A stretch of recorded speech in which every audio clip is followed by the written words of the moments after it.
say anything? Was he relieved? Yes, he communicated to us. As you know, he can't give a press statement. Number one is that he is so relieved that the judge has made these findings, because it is not merely an acquittal and discharge. You must see that it is beyond that. The judge could have just said there is no prima facie case, acquitted and discharged both the persons. But the judge made specific findings. In the case of Arul Kanda, it is a certificate given to him where he is removed from any blameworthiness, and he is found to be a credible person. In the case of Datuk Sri Najib, the judge made similar finding, namely, there was no element of corruption and there is no element of gratification. And this, Datuk Sri Najib wants to communicate to the members of the media that he is very grateful, because that is what hurts him most if ever there is a finding of gratification. Does that answer your question? Yeah. Thank you. Yes, Jaga, you want to ask? The same question. Same question, okay. Anybody else? How is it going to affect Datuk Sri Najib other criminal charges, for example, by All right. I was fearful. Sorry. I was fearful that this is one of the politically charged cases. You can appreciate that.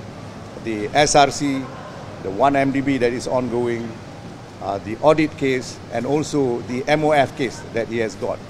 You cannot dilute the fact that it is a politically charged cases. And when it is politically charged, there are other dimensions and there are other considerations come into play. Lawyers in those cases cannot predict accurately what would be the result because of the political dynamite that it has got. In this case, this is the first case out of all those politically charged cases that we got a very good result, and it is 100% winning.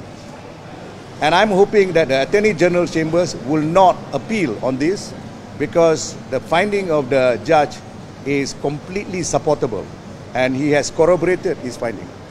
So, to answer your question, what do we hope for? We hope that this is the beginning of the many good things that should come, because I've always been confident, not just in this case. And I'm to repeat to you, even the SRC case, why we fought so hard.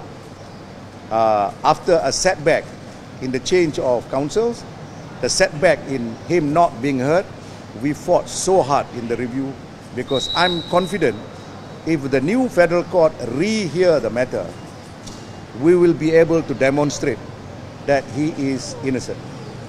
And if you were there yesterday in the 1MDB case, when we cross-examined that banker, or rather the ex-banker Kevin Swampile, you will notice that Kevin Swampile said that it was Jolo and the team of Jolo that was briefing the bank.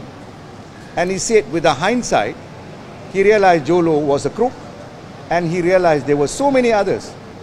You see, Datuk Sri Najib's case, you must finally take note. All the witnesses that have been called in 1MDB, they are all colorful witnesses in terms of their character. All of them. One of them has been called a crook. By who? By the chairman of Petronas currently. He says he's a criminal. He's a witness. The rest of the witnesses called by them are all witnesses that are involved in the criminal doing of 1MDB. And Kevin Swampile was implicated, but he was honest enough to admit that this is what he did, and he got a way out with the Singapore authorities. I do not want to comment too much on 1MDB because it's an ongoing case. But if you examine SRC, it's the same thing. The crooks are not in court being charged. Only one person is being aimed at. That's my client. And we are hoping finally to demonstrate that time for us to relook at the whole matter and to finally see where justice actually lies. Sorry? What next after this? Well, we are hoping, as you know, before 31st March, there is a result of the SRC. I don't want to predict, it will be unfair to the judges, but I am keeping my fingers crossed, right? And my client wants to tell you that he is grateful to Allah that with this decision today, because it really uplifts his spirit and the desire to fight his innocence. All right?